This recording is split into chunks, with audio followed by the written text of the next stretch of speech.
Livro O que aconteceu da cruz ao trono, de E.W. Kenyon. Capítulo 22. Nossa confissão. A compreensão só pode se vir após a confissão. Andamos na luz do nosso testemunho. A palavra de Deus se torna real à medida que confessamos sua realidade. Satanás teme nosso testemunho. Se você confessa alguma coisa com a boca, ela reage sobre o coração ou o espírito. Nós confessamos o que somos em Cristo. Depois agimos com base em nossa confissão. Se confessarmos medos, eles nos dominarão. Se confessarmos o domínio da doença, ela garante seu senhorio sobre nosso corpo de maneira completa. Se confessarmos liberdade que o Filho nos fez livres, Deus torna essa confissão uma realidade. Quando entendemos que Jesus encontrou a derrota e a venceu, e ousamos fazer essa confissão, a derrota e o fracasso perdem o domínio sobre nós. O cristianismo é chamado de a grande confissão. Considerai atentamente o apóstolo e sumo sacerdote da nossa confissão, Jesus. Tendo, pois, a Jesus, o Filho de Deus, como o grande sumo sacerdote que penetrou os céus, conservemos firmes a nossa confissão. Hebreus capítulo 3, versículo 1, Hebreus 4, 14. Qual é a confissão que devemos conservar firme? A de que nele temos uma perfeita redenção. Ele nos libertou do império das trevas e nos transportou para o reino do Filho do seu amor, no qual temos a redenção, a remissão dos pecados. Colossenses 1, do 13 ao 14. Essa redenção nunca se torna realidade até que a confessemos. Poucos parecem compreender esse fato. Diante da derrota aparente, confessamos nossa redenção e libertação, e elas se tornam realidade. Nós não pedimos redenção, e sim agradecemos a Ele por ela. Essa redenção foi forjada de acordo com 1 Pedro 1, 18 ao 19. Sabendo que não foi mediante coisas corruptíveis como prata ou ouro, que fostes resgatados do vosso fútil procedimento que vossos pais vos legaram, mas pelo precioso sangue, como de cordeiro sem defeito e sem mácula, o sangue de Cristo. Isso não é uma promessa, mas um fato, pois somos feitura dele, criados em Cristo Jesus para boas obras, as quais Deus de antemão preparou para que andássemos nelas. Efésios 2:10. E assim, se alguém está em Cristo, é nova criatura. As coisas antigas já passaram, eis que se fizeram novas. Ora, tudo provém de Deus, que nos reconciliou consigo mesmo por meio de Cristo. 2 Coríntios 5, do 17 ao 18. Sabemos que não apenas fomos redimidos e feitos novas criaturas, como também fomos reconciliados. Ousamos confessar isso diante do mundo. Confessamos nossa redenção da mão de Satanás, que ele é incapaz de colocar doenças sobre nós e nos manter cativos. Eles, pois, o venceram por causa do sangue do Cordeiro e por causa da palavra do testemunho. Apocalipse 12:11. A palavra aqui é Logos. Eles venceram o inimigo por causa do sangue do Cordeiro e do Logos, palavra, que estava no testemunho deles. Eles descansaram na integridade da palavra. Eles ousaram confessar que o que Deus disse era verdade, o qual foi entregue por causa das nossas transgressões e ressuscitou por causa da nossa justificação. Romanos 4:25. Justificados, pois, mediante a fé, temos paz com Deus por meio de nosso Senhor Jesus Cristo. Romanos 5:1. Então, ouse confessar que isso é verdade agora. Confesse sua justificação em Cristo. Agora somos a justiça de Deus em Cristo. Ousamos declarar isso diante do mundo. Ousamos confessar que o próprio Deus se tornou nossa justiça. Vê Romanos 3:26. Pelo novo nascimento e pelo Espírito fomos feitos a própria justiça de Deus nele. Aquele que não conheceu o pecado, ele o fez pecado por nós para que nele fôssemos feitos justiça de Deus. 2 Coríntios 5:21. Esta é a declaração do próprio Deus do que somos agora, não do que queremos ser, mas do que Deus fez com que fôssemos. 1 Pedro 2:24 declara que fomos curados, carregando Ele mesmo em seu corpo sobre o madeiro os nossos pecados, para que nós, mortos para os pecados, vivamos para a justiça. Por suas chagas fostes sarados. A obra está feita. Não se trata de recebermos a cura, nem é uma questão de fé. Trata-se da integridade da palavra de Deus. Podemos depender dessa palavra? Eu velo sobre a minha palavra para cumprir. Jeremias 1,12. Nossa confissão precisa ser uma confissão da fidelidade absoluta da palavra, da sua obra consumada e da realidade do nosso relacionamento como filhos e filhas. Nossas palavras determinam a nossa fé e são a nossa confissão. Se eu confessar falta continuamente, eu creio na falta. Minha confissão com certeza se torna realidade. Eu confesso as coisas nas quais acredito.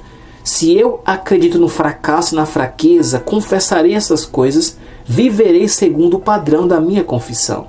Se eu ousar dizer que o Salmo 34:10 é verdadeiro, porém aos que buscam o Senhor nenhum bem lhes faltará, e se eu mantiver minha confissão, Deus confirmará tudo que eu confessei, porque o Senhor Deus é sol e escudo, o Senhor dá graça e glória, nenhum bem sonega aos que andam retamente.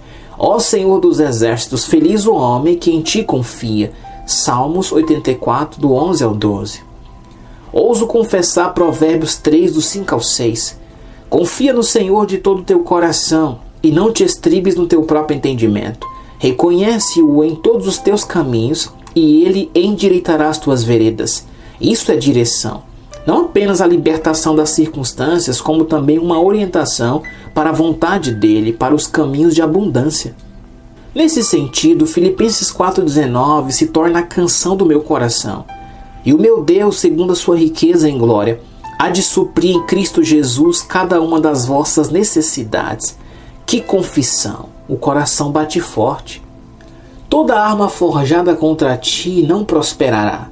Toda língua que ousar contra ti em juízo, tu a condenarás. Esta é a herança dos servos do Senhor, e o seu direito que de mim procede, diz o Senhor. Isaías 54:17. Deus assumiu a obrigação de ficar de prontidão e de cuidar dos seus. Ele não pode falhar conosco. O Senhor está comigo, não temerei. Que poderá me fazer o homem? Salmo 118:6. Não temas, porque eu sou contigo. Não te assombres, porque eu sou teu Deus. Eu te fortaleço e te ajudo, e te sustento com a minha destra fiel.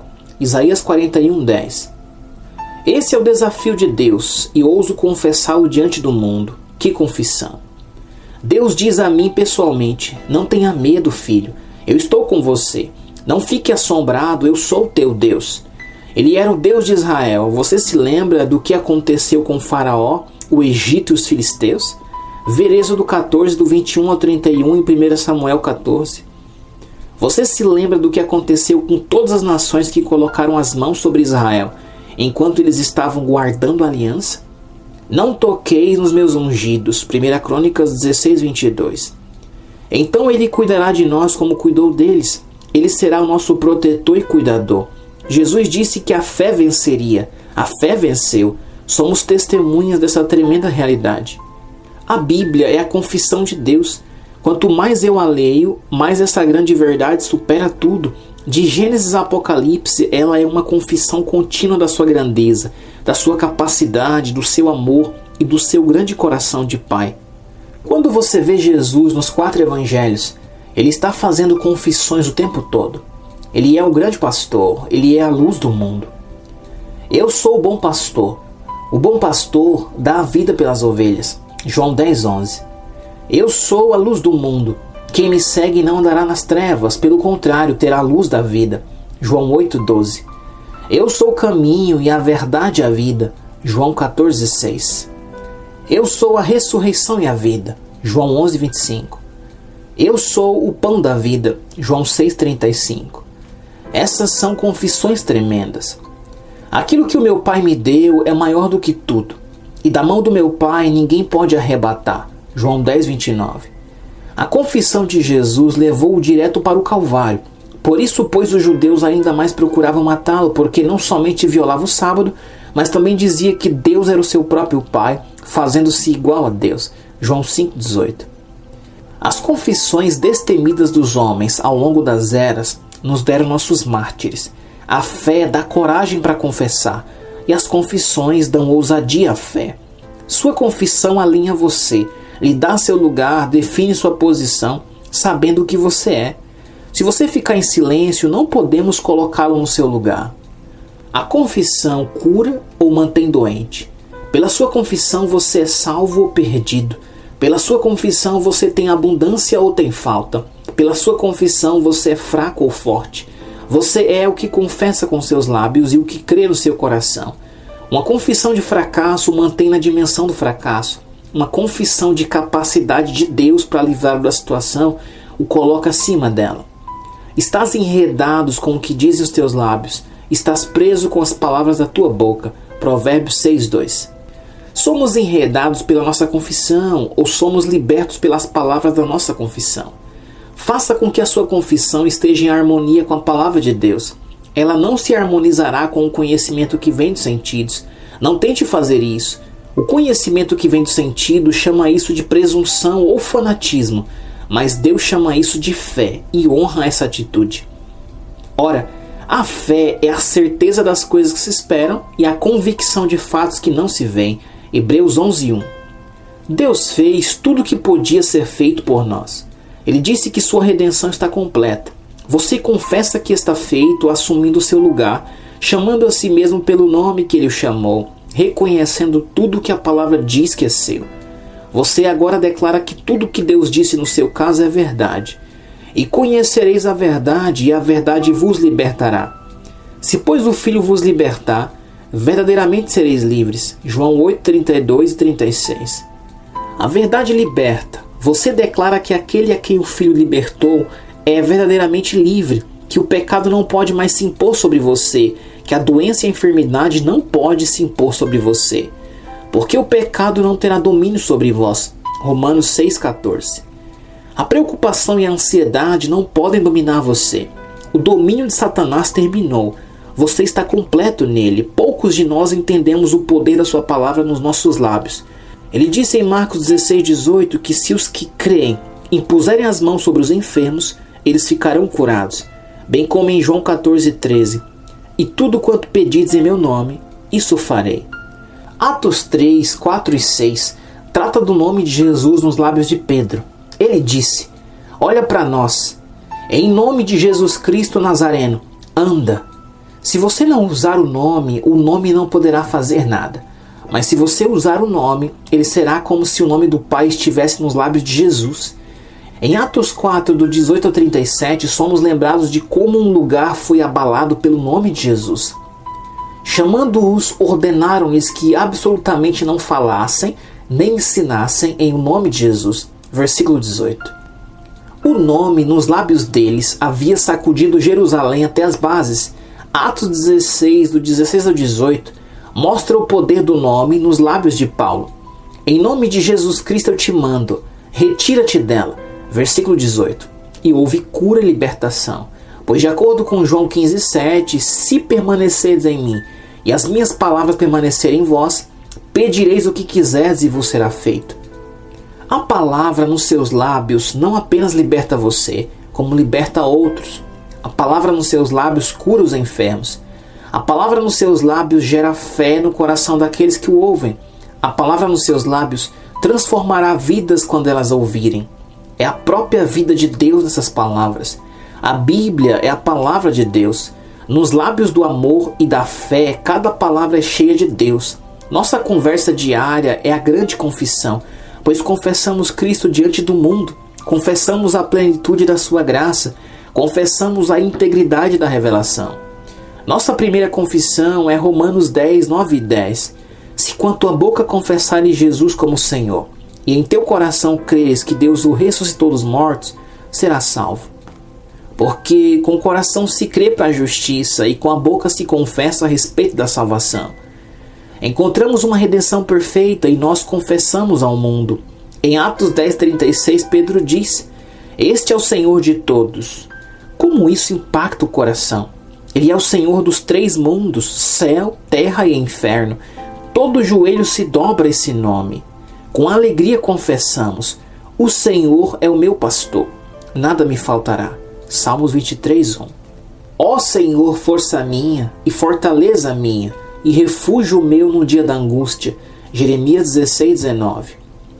Tudo posso naquele que me fortalece. Filipenses 4:13. Diga ao mundo: o Senhor Jesus é a minha provisão. Ele é o meu pastor, nada me falta.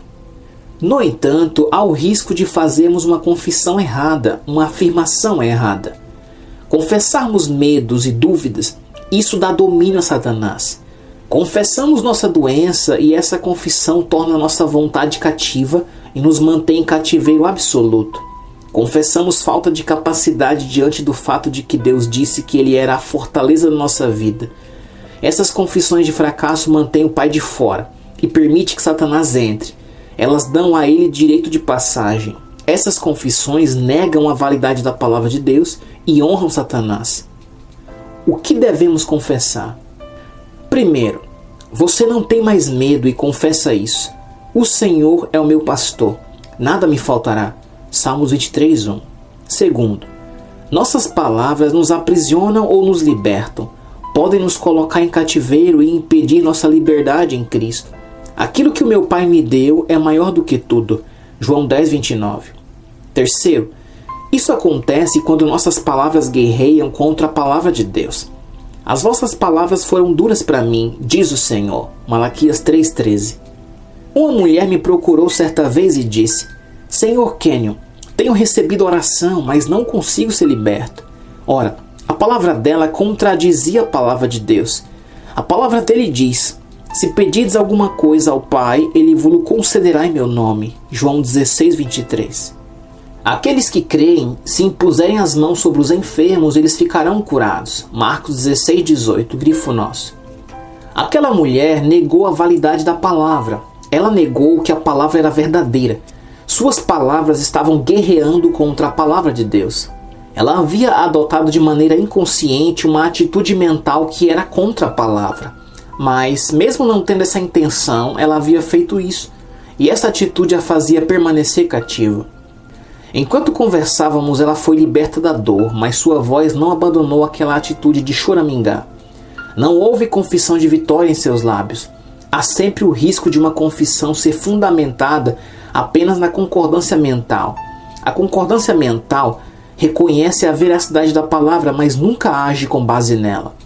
Sua confissão é: ó sim, há cura na palavra, há salvação e libertação na palavra, mas... Por outro lado, a fé confessa alegremente sua vitória. Sua alegria é uma celebração, é um triunfo sobre o testemunho dos sentidos. A fé dá uma noção de segurança, de certeza absoluta, de tranquilidade, e quando isso explode em confissão, ela se torna realidade. O coração precisa estar arraigado e firmado na palavra e no amor. Assim, a palavra do Senhor crescia e prevalecia poderosamente. Atos 19:20. Ou seja, a fé é simplesmente a palavra prevalecendo sobre a evidência dos sentidos. Atos 20:32 nos dá uma ilustração chocante. Agora, pois, encomendo-vos ao Senhor e à palavra da sua graça, que tem poder para vos edificar e dar herança entre todos os que são santificados. Portanto, é a palavra que estabelece, é a palavra que edifica, é a palavra da sua graça que edifica a fé no coração dos cristãos. A confissão de Jesus requer uma atenção mais cuidadosa. Eis 10 afirmações de Jesus. Vê João 5:11. Cada uma delas o coloca na classe de divindade. Leia-as com atenção e sublinhe-as na sua Bíblia. Eu vim em nome de meu Pai. João 5:43. Porque se de fato cresceis em Moisés, também creríeis em mim. João 5:46. Eu sou o pão da vida, o que vem a mim jamais terá fome, e o que crê em mim jamais terá sede. João 6:35. Quem crê em mim tem a vida eterna. Eu sou o pão da vida. João 6:47-48. Eu o conheço porque venho da parte dele e fui por ele enviado. João 7:29. Eu faço sempre o que lhe agrada. João 8:29. Eu vim para que tenham vida e a tenham em abundância. João 10:10. Eu e o Pai somos um. João 10:30. Eu sou a ressurreição e a vida. Quem crê em mim, ainda que morra, viverá. João 11:25. Essas são algumas das confissões de Jesus.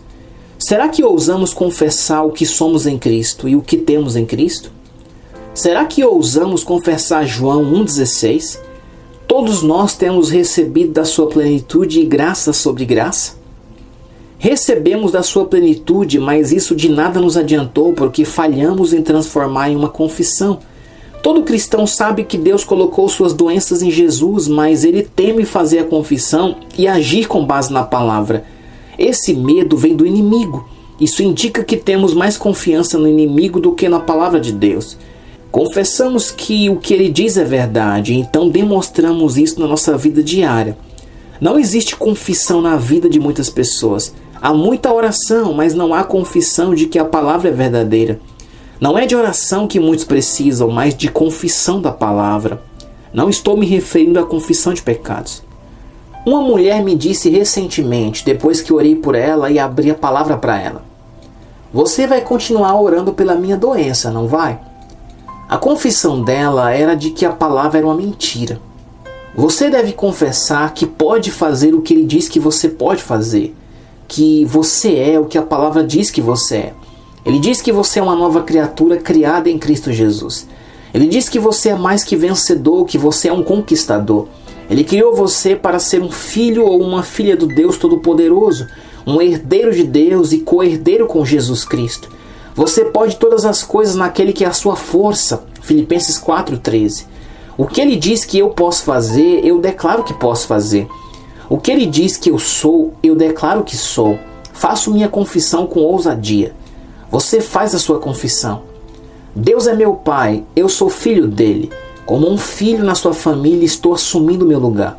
Estou fazendo minha parte, estou em Cristo. Cristo está em mim. Lembre-se de que o Pai será para você o que você confessa que Ele é. Se a oração não for atendida, mantenha sua confissão. Se o nome de Jesus não trouxer libertação instantânea, mantenha sua confissão. Se o dinheiro não chegar, mantenha sua confissão. Porque para Deus não haverá impossíveis em todas as suas promessas. Lucas 1:37. Assim será a palavra que sair da minha boca. Não voltará para mim vazia, mas fará o que me apraz e prosperará naquilo para que a designei. Isaías 55:11. Há o risco de orar e depois voltar atrás na sua oração. Quando você ora por alguma necessidade e declara que a necessidade não foi atendida, você negou a validade da oração. Mas a oração é respondida, a palavra é verdadeira. Não anule a palavra por meio de uma confissão negativa. Não temas, porque eu sou contigo. Não te assombres, porque eu sou teu Deus. Eu te fortaleço e te ajudo. Eu te sustento com a destra da minha justiça. Isaías 41:10. Reivindicando o que é seu.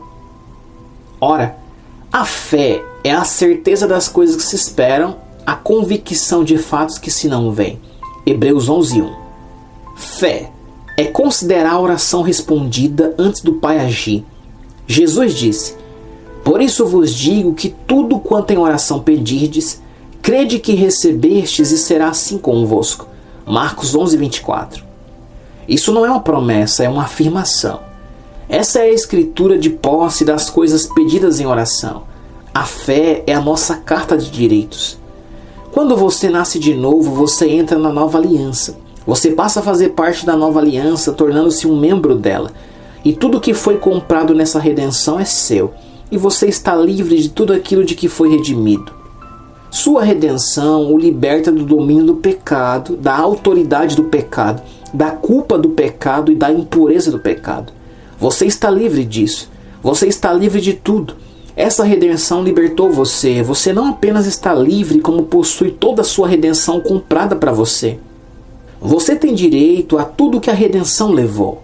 Mas quando você vai entender isso? Somos livres, redimidos. No entanto, ficamos sentados no meio-fio diante da mansão que herdamos e clamamos por fé e sabedoria para entrarmos pela porta que está aberta. Sem que nos dessemos conta, nosso ministério nos paralisou de modo que somos incapazes de nos levantar e de tomar posse do que nos pertence. Entretanto, em Colossenses 1:12, a versão de Rotherham traduz deste modo: "Graças sejam dadas a Deus que nos tornou aceitáveis para nossa parte da herança dos santos em vida." Tradução livre.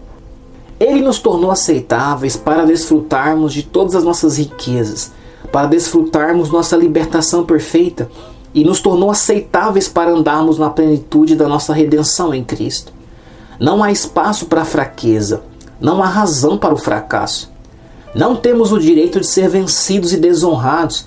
Todo o plano e o esquema do coração de Pai de Deus é que andássemos na plenitude da vida divina. Quando ele diz, somos completos nele, vê Colossenses 2,10, ele está falando sério. Isto é, na plenitude desta vida, nos nossos direitos estabelecidos. Satanás não tem absolutamente nenhum domínio sobre nós. Fomos trasladados da autoridade das trevas e transportados para o reino do Filho do seu amor, em quem temos redenção completa agora. Como desonramos quando somos fracos, vacilantes e hesitantes? Não devemos ter dúvidas, assim como não devemos nos envolver com crime. Não temos mais o direito de ter dúvidas, tanto quanto não temos o direito de nos envolver com narcóticos. As dúvidas são do diabo e honrar as dúvidas é honrar Satanás. Honrar a incredulidade é desonrar a Deus. Devemos pensar em termos de fé, usar a linguagem da fé, andar na dimensão da fé e nos recusarmos a andar de qualquer outra maneira. Somos filhos de Deus e devemos andar como o filho primogênito andou quando caminhou sobre a terra. Levamos no nosso corpo o poder de ressurreição de Jesus, a vida de Jesus. Temos em nossos corpos o grande e poderoso Espírito Santo. Ele faz do nosso corpo seu templo. Nós temos todo o poder que existe e nós o temos agora. Você tem Jesus? Você diz sim. Bem, se você tem Jesus, você tem tudo. Use seus direitos e seus privilégios. Deixe Jesus Cristo ser grande em você. Conte com Ele em vez de contar com a fraqueza. Conte com Ele em vez de contar com as circunstâncias. Descanse e assume o seu lugar nele. Dê a Ele lugar na sua vida. Faça isso agora e diga ao seu coração: sou mais que vencedor. Sou mais que vitorioso. Sou identificado com o próprio Filho de Deus. Ele é identificado comigo. Agora viva e deixe que Ele viva em você. Resumo. Veremos agora um dos maiores dramas da graça divina. Devemos aceitar o desafio do amor e usar a habilidade do Pai na nossa caminhada diária. Este tema é um desafio para o leitor. É aqui que você deve contar suas riquezas em Cristo. Você vai adicioná-las ao método divino de somar de Deus. Então seu coração sussurrará: era isso que eu estava buscando. Isso é o que eu tenho desejado, mas não sei como recebê-lo. Você pode viver de agora em diante na terra de maravilhas do sobrenatural com Deus e conhecerá a realidade da vida do ramo e da videira. Experimentará o relacionamento de um filho com Deus Pai e entenderá que sabedoria e capacidade pertencem a você em Cristo. Você está na dimensão da vida na sua plenitude.